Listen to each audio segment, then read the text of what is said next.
Supreme court ने इस मामले में केंद्र सरकार को और सारे पक्षकारों को नोटिस जारी किया है।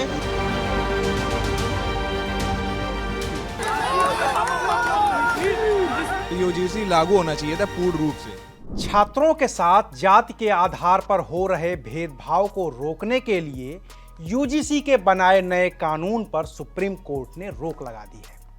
चीफ जस्टिस सूर्यकांत की अगुवाई वाली 2 जजों की बेंच ने इस नए नियम पर अगले आदेश तक रोक लगाते हुए कहा है कि यूजीसी को साल 2012 के बनाए कानून पर ही चलना होगा। लेकिन असल सवाल ये है कि अब आगे क्या होगा?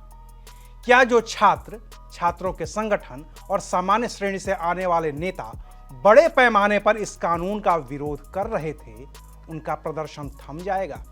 या फिर जो छात्र संगठन और एससी, एसटी, ओबीसी समुदाय से आने वाले नेता इस कानून का समर्थन कर रहे थे, वो इस कानून पर रोक लगने की वजह से नाराज होकर विरोध प्रदर्शन करने लगेंगे? और इससे भी बड़ा सवाल कि अब सरकार क्या करेगी, जिसको एक तरफ कुआं और दूसरी तरफ खाई नजर आने लगी है। आखिर यूजीसी के नए नियमों पर लगी सुप्रीम रोक से देश की राजनीति में अब कौन सा बड़ा बदलाव आएगा? आज क्लियर कट बात होगी इसी मुद्दे पर। नमस्कार, मैं हूं अविनाश और आप देख रहे हैं एबीपी लाइव।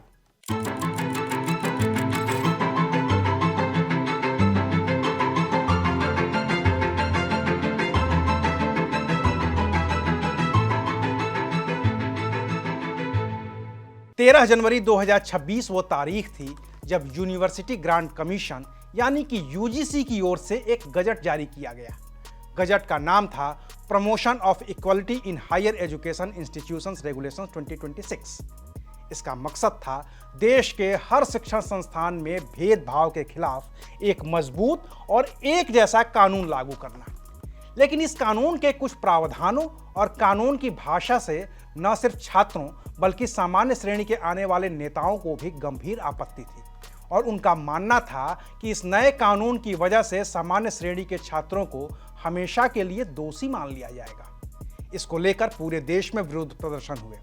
सबसे बड़ा विरोध उत्तर प्रदेश में देखने को मिला, जहां बीएचयू से लेकर इलाहाबाद यूनिवर्सिटी और लखनऊ यूनिवर्सिटी में बड़े पैमाने पर प्रदर्शन हुए। इन प्रदर्शनों पर सत्ता पक्ष और खास तौर से केंद्रीय शिक्षा मंत्री धर्मेंद्र प्रधान की ओर से कहा गया कि किसी के साथ कोई भेदभाव नहीं होगा। इसमें मैं एक बात बहुत विनम्रता से आश्वस्त करना चाहता हूं, किसी को उत्पीड़न होने नहीं दिया जाए, कोई भेदभाव नहीं होगा, कोई डिस्क्रिमिनेशन के नाम पे किसी को भी मिसयूज करने का अधिकार नहीं रहेगा। इसमें यूजीसी हो, भारत सरकार हो या राज्य सरकार हो, इसकी दायित्व रहेगी। मैं आश्वस्त करता हूँ, उसको जो व्यवस्था हुई है, भारत की कुछ भी व्यवस्था हो, संविधान की परिधि के अंदर होगा। और ये जो विषय आई है, ये तो सुप्रीम कोर्ट की निगरानी में व्यवस्था है।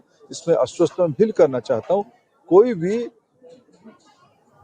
किसी के ऊपर भी अत्याचार या किसी को भी भेदभाव नहीं किया जाए। तो विपक्ष की ओर से अखिलेश यादव का बेहद नपातुला जवाब मिला। बहस हो रही है माननीय सुप्रीम कोर्ट में, तो बहुत सारे पक्ष उसमें सामने आ जाएंगे और हमें उम्मीद है कि जो यूजीसी के मामले में बातें निकल करके आ रही हैं, अब जब चर्चा सुप्रीम कोर्ट में होगी तो हम लोग क्या और तर्क दे सकते हैं। हम सब का मानना यही है कि दोषी बचे ना, दोषी बचे ना और निर्दोष के साथ अन्याय होना। इससे पहले भी रेगुलेशन आए थे 2012 में, और 2012 के रेगुलेशंस में कमी क्या रही या उसमें क्या क्या फैसले हुए थे या किस तरह का यूनिवर्सिटी या वहाँ के लोगों ने व्यवहार किया था, टेकअप किया था उनके चीजों को। फिर तो आज 26 में आ गए नए रेगुलेशन, तो हमने 2012 के रेगुलेशन से क्या सीखा?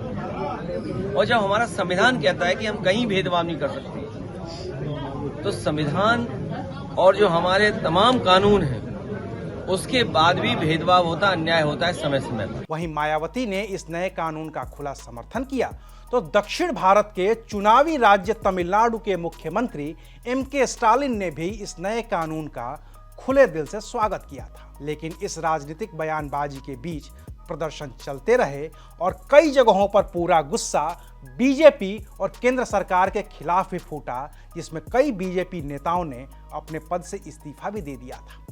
लेकिन 29 जनवरी की दोपहर इन सभी प्रदर्शनकारियों के लिए राहत की खबर लेकर आई, क्योंकि इस केस की सुनवाई करते हुए चीफ जस्टिस सूर्यकांत ने इस नए नियम पर रोक लगा दी और कहा कि अगले आदेश तक 2012 वाले नियम ही यूनिवर्सिटी में लागू रहेंगे। आज माननीय सुप्रीम कोर्ट ने जो यूजीसी रेगुलेशंस नए नियम पास किए गए हैं उस पर सुप्रीम कोर्ट ने रोक लगाई है, उसको एबियंस में रखा है और सुप्रीम कोर्ट ने अपनी पावर्स को एक्सरसाइज करते हुए अंडर आर्टिकल 142 जो यूजीसी रेगुलेशंस 2012 हैं उनको इन ऑपरेशन किया, उनको प्रभावी किया। अगला कदम क्या रहेगा, क्योंकि इस पे सुप्रीम कोर्ट की तरफ अब सुप्रीम कोर्ट ने इस मामले में केंद्र सरकार को और सारे पक्षकारों को नोटिस जारी किया है और इस मामले की अगली सुनवाई 19 मार्च को निर्धारित की गई है। अब 2012 वाले नियम क्या हैं उसको भी जरा संक्षेप में समझ लेते हैं और तब सुप्रीम कोर्ट के फैसले के असर की बात करते हैं। तो 2012 की व्यवस्था ये थी कि छात्रों के लिए यूनिवर्सिटी में सिस्टम बटा हुआ था।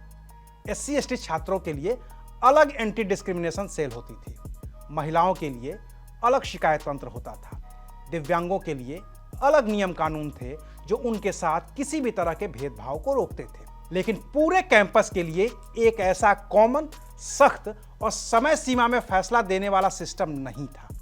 इससे होता यह था कि कई शिकायतें फाइलों में ही दब जाती थीं या सालों तक लटकी रहती थी। ऐसे में promotion of equality in higher education institutions regulation 2026 के जरिए यूजीसी ने हर कॉलेज और यूनिवर्सिटी में 2 व्यवस्थाएं अनिवार्य कर दी। पहला, इक्वल अपॉर्चुनिटी सेंटर EOC, जहां कोई भी छात्र या शिक्षक यह कह सकेगा कि उसके साथ भेदभाव हुआ है, चाहे जिस भी वजह से। और दूसरा, इक्विटी कमेटी, जो इन शिकायतों की जांच करेगी और कार्रवाई की सिफारिश करेगी। नए कानून के तहत कमेटी में कुलपति या प्रिंसिपल, SC प्रतिनिधि, ST प्रतिनिधि, OBC के प्रतिनिधि, महिला सदस्य, अल्पसंख्यक या दिव्यांग प्रतिनिधि और एक सीनियर प्रोफेसर या विशेषज्ञ को होना था। और फैसला किसी एक व्यक्ति का नहीं बल्कि सामूहिक समिति का होना था। कमेटी का काम था शिकायत दर्ज करना, दोनों पक्षों को सुनना, सबूत और रिकॉर्ड देखना, समय पर रिपोर्ट बनाना और दोषी पाए जाने पर कार्रवाई की सिफारिश करना।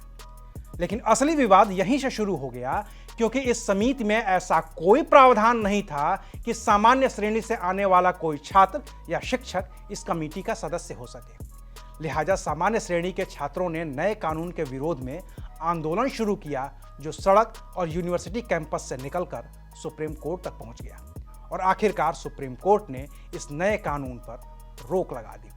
फैसला आते ही जो छात्र विरोध प्रदर्शन कर रहे थे वो अबीर गुलाल उड़ाकर जश्न मनाने लगे और सुप्रीम कोर्ट को थैंक यू बोलने लगे। सुप्रीम कोर्ट का फैसला बहुत स्वागत योग्य है। आज बंटवारे का फरमान जो कि हम छात्रों के बीच में आपसी फूट डालने का प्रयास किया गया था, जो कि छात्र साथ में कैंटीन में बैठ के एक थाली में खाना, एक हॉस्टल में रहना, एक साथ रहना किसी जाति से नहीं होता था। और आज उस छात्र समुदाय की बहुत बड़ी जीत हुई है, जो कि छात्र पूरे भारत देश में, लखनऊ विश्वविद्यालय से एक क्रांति उठी और पूरे भारत देश में अलग अलग हिस्सों में आंदोलन हुए, प्रयास किए गए उसके लिए। और आज उसी को सुप्रीम कोर्ट ने कहा है कि सुप्रीम कोर्ट के CGI चीफ जस्टिस जी ने कहा है कि उस पर एक कमेटी बन के मतलब योग्य लोगों की और उस पर जांच की जाए पुनर्विवेचना के लिए। तो उस पर रोक लिए बहुत ही स्वागत योग्य है छात्रों। लेकिन अब सवाल उस वर्ग को लेकर है जिनके लिए ये नियम बनाया गया था। नियम खास तौर पर SC ST और OBC छात्रों के साथ भेदभाव न हो इसके लिए बना था। लेकिन अब कानून पर रोक लग गई है तो ये छात्र क्या करेंगे? क्या ये छात्र सुप्रीम कोर्ट के अगले आदेश का इंतजार करेंगे या फिर आंदोलन की बारी अब इनकी भी हो सकती है? ये भी सवाल अब सरकार के सामने मुंह बाएं खड़ा है, क्योंकि अभी तो सामान्य श्रेणी के छात्र ही आंदोलन कर रहे थे, दायरा इतना बड़ा हो गया था।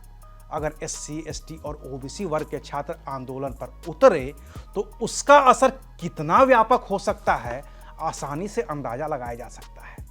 बाकी होने को तो ये भी हो सकता है कि अगली सुनवाई यानी कि 19 मार्च को वो एक्सपर्ट कमेटी बन जाए जिसकी बात चीफ जस्टिस सूर्यकांत और जस्टिस जयमौल्या बागची ने अपने फैसले में की है। लेकिन उसमें अभी 1-1.5 महीने का वक्त है और इस मुद्दे पर जैसे सियासी बयानबाजी अभी शुरू हो गई है उसमें इस मुद्दे को हवा मिलनी तय है। और इसमें सबसे ज़्यादा मुश्किल केंद्र सरकार की है, क्योंकि इस साल बंगाल से लेकर तमिलनाडु केरल, पुडुचेरी और असम तक में विधानसभा के चुनाव हैं और हो सकता है कि इन चुनावों में यूजीसी के नियमों का असर थोड़ा कम हो, लेकिन जैसा आंदोलन उत्तर प्रदेश में देखने को मिला है उसे मद्देनजर रखते हुए केंद्र की बीजेपी सरकार को बीच का रास्ता अपनाना पड़ सकता है, क्योंकि 2027 में उत्तर प्रदेश में भी विधानसभा के चुनाव होने हैं और यूपी में जातीय समीकरण किसी भी चुनाव को किस कदर प्रभावित करते हैं ये किसी से छिपा नहीं है। यूजीसी के नए नियमों के विरोध में इस्तीफा देने वाले बीजेपी नेता भी सबसे ज्यादा उत्तर प्रदेश से ही हैं और अगर ये नया कानून सुप्रीम कोर्ट के आदेश के बाद कहीं ठंडे बस्ते में चला गया तो फिर बीजेपी के एससी, एसटी और ओबीसी नेता भी अपना इस्तीफा लेकर बैठे हुए नजर आ सकते हैं। यानी कि बीजेपी के बड़े बड़े नेताओं के सामने एक तरफ कुआं है और दूसरी तरफ खाई। अगर यूजीसी के नए नियमों का समर्थन किया तो सामान्य जाति के लोग नाराज, अगर विरोध किया तो एससी, एसटी, ओबीसी नाराज और अगर सुप्रीम कोर्ट के आदेश का हवाला देकर पल्ला झाड़ने की कोशिश भी सरकार की तरफ से हुई तो मैसेज तो जाएगा ही कि सरकार इस कानून में कोई दिलचस्पी नहीं ले रही है, क्योंकि सरकार चाहे तो संसद के जरिए कानून बनाकर भी मसले को हल कर सकती है और ये बात हर पढ़ने वाले छात्र और राजनीति में सक्रिय हर छोटे बड़े नेता को बखूबी मालूम है। शुक्रिया, आप देख रहे थे एबीपी लाइव।